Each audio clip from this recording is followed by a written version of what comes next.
public apology video ng viral rider na si Yana. Sincere nga ba? Or ito ay for the views lamang? Not sincere. Halatang pinilit. Medyo kulang pa po sa emosyon. Pwede kayong mag-seminar sa akin ng scriptwriting. Yun talagang mapapaluha sa ending yung mga makakanood.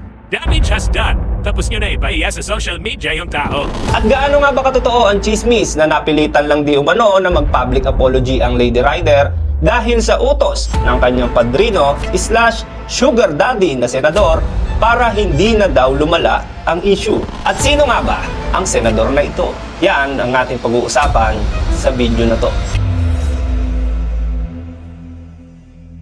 Ilang araw matapos mag-viral at umani ng matinding pangbabash ang Lady Rider na si Yana, ay naglabas ito ng public apology video na kung saan pinapakita na mismo niyang pinuntahan ang lalaking kanyang nakasagutan at pinakyuan. Kasama ang kanyang mga kaibigan ay pinuntahan ng Lady Rider si Jimmy para personal na kausapin. Pinuntahan niya ito sa kanyang bahay at sa kanyang trabaho, ngunit kasama ang palad ay wala silang natagpuan at nakausap na Jimmy. Kaya ito ay nag-post na lamang ng kanyang public apology video sa kanyang Facebook page. At sa isang iglap, ang matapang na leon ay naging isang kuting. Meow, meow, meow, meow. Meow. Gago po sa... Okay ba yung ganito, guys? Yung seryoso. Ano? Comment nyo nga kung okay ba yung seryoso, kung medyo entertaining ba siya. Anyway, going back. Sa isang post ng kakilala ni Jimmy na si Rica Prente, ay sinabi niya dito na wala daw balak magpaareglo si Kuya Jimmy. Ayaw magpaareglo ni Kuya Jimmy. Hindi mo ba alam maraming baka, kambing at native na manok yan? Yung pick-up na nilalait mo, panghakot lang ng graba sa planta yun. Ba't kasi naman makyo ka? Sorry ka, mga kapatid niyan may factory sa Taiwan. Basic lang yan tingnan. Surprise! Ayun lang, may tira pala talaga. I knew it. Sinabi ko na to. Sinabi ko na yan. Balikan nyo yung reaction video ko na ginawa kahapon, no? Panoorin nyo pagtapos nito. Sinabi ko na doon na sa tindig pa lang yan ni Mang Jimmy. Talaga, may tira eh. May tira talaga. Kita mo sa tindig niya talaga eh. Hindi naman yan bababa ng ganun kung yan iwalang tindig. Kung yan iwalang tira. And I guess, tama nga ako. At yan ang masaklap. Ayaw magpaareglo. Mukhang tutuluyan talaga itong si ate mo, girl. Tuloy ang kaso. Tuloy po ang kaso. Sa apology video na pinost ng Lady Rider sa kanyang Facebook account ay maraming netizens ang nakapansin na tila hindi daw sincere ang Lady Rider sa paghingi ng paumanhin. Kaya imbis na matuwa ang mga netizens sa paghingi nito ng tawad ay mas lalo pang napika ang mga ito. Ayun lang, puta, sablay na naman. Sablay na naman, sablay. Mali.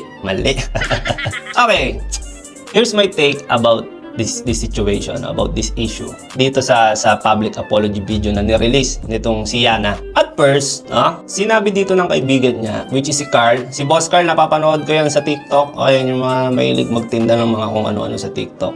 At basta hindi ko alam yung iba niyang content. Pero napapanood ko na yan sa TikTok, si Boss Carl. Sinabi niya dito na hindi nila kinokonsinte yung mga kaibigan nila na nakakagawa ng mali. At kinokorek nila ito in private, not in public. Tama! Okay yun. Tama naman yun na i-correct talaga natin sila in private, not in public. Saka, syempre, wala namang ibang magko-correct dyan kung hindi kayong mga nakakasama lang din niya. Okay, tama yun. Pero the point is, at her age, at that very, very obvious situation na siya yung may mali, kailangan pa ba natin siyang i-correct? Kailangan pa ba natin siyang sabihan? Hindi ba dapat alam nyo na yun kasi malaki na siya? That's a very, very obvious, Obvious na obvious. Kahit itanong mo sa grade 1 kung sino ang mali doon, sasagutin ng grade 1 na yung rider yung mali. Hindi na yan bata na kailangan pang sabihan na, mag-sorry ka, ikaw ang mali. Hindi na yung bata, matanda na yan. Hindi man doon sa moment, sa exact moment na naganap yung road rage. Kasi maybe, nadala siya ng nadala siya ng emosyon. That's fine, mauunawaan ko yon. Pero the moment na tiningnan niya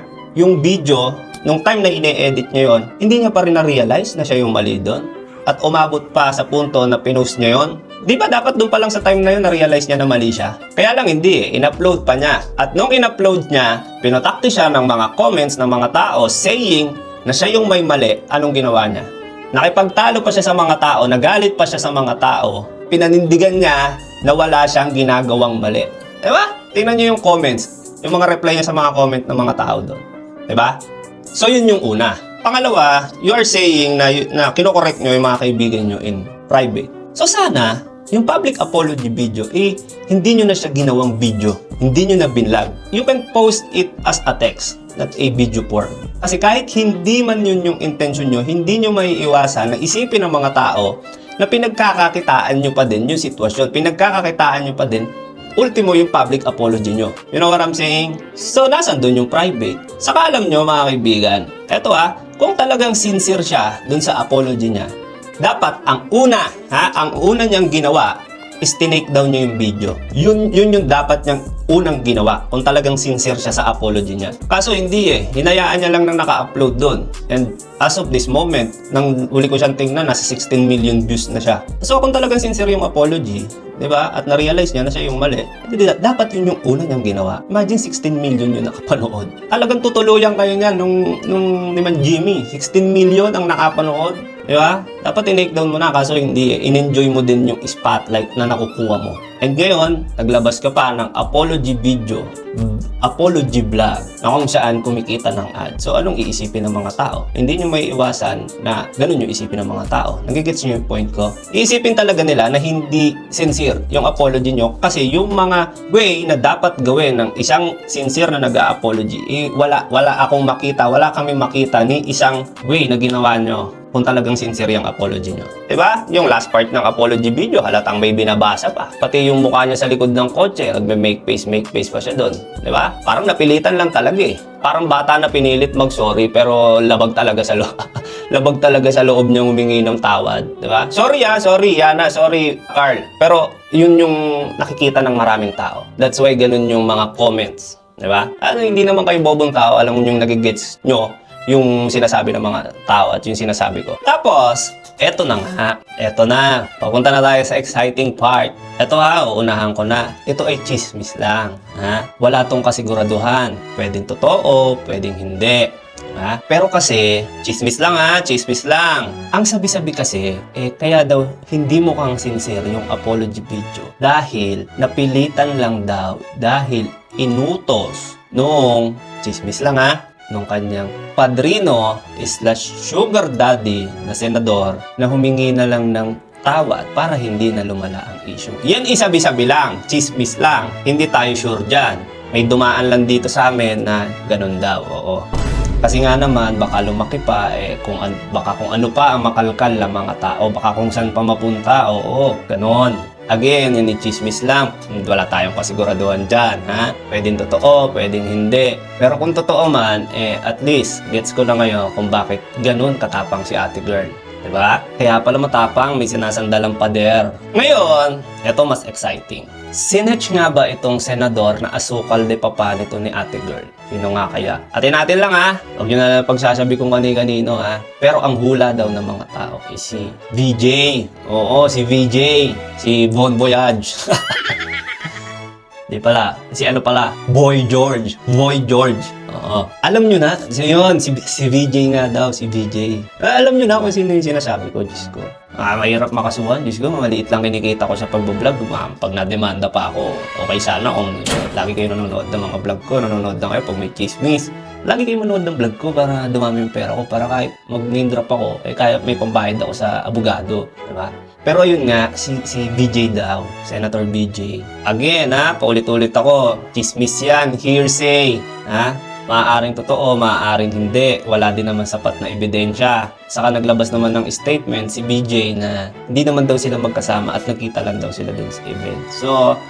So be it, no? Yun na lang ang paniwalaan natin. Kagaya nga ng sabi ko, wala tayong ebidensya. Yan isabi-sabi lang. So balik-baliktaran man natin ang mundo. Babagsak pa rin yan as fake news. Kasi meron din sabi-sabi, mayor daw, hindi naman daw senador, mayor daw. Mayor naman, congressman. Ay, ang gulo-gulo, oo, ang dami masyadong ano kaya ang katotohanan? Sino kaya ang may resibo? Pakilabas naman ang resibo kung meron para sa ikatatahimik ng sambayan ng Marites. Diba? Pwedeng true, pwedeng hindi. Pero kung true man, ayun nga, at least alam natin kung bakit ganun kaangas si ate girl. Anyway, going back, again, hindi nyo masisisi yung tao na ganun yung reaction nila sa apology video nyo. Pero just to give you a benefit of the doubt, sige, sa akin, personally, okay na yun, humingi ka na ng tawad. Eh, kung sincere ka man o hindi, it's up to you. Iisipin ko na lang na sincere ka talaga. Kasi baka lang naman hindi ka ganun kagaling mag-express ng feelings mo, kaya nagmukha siyang hindi sincere.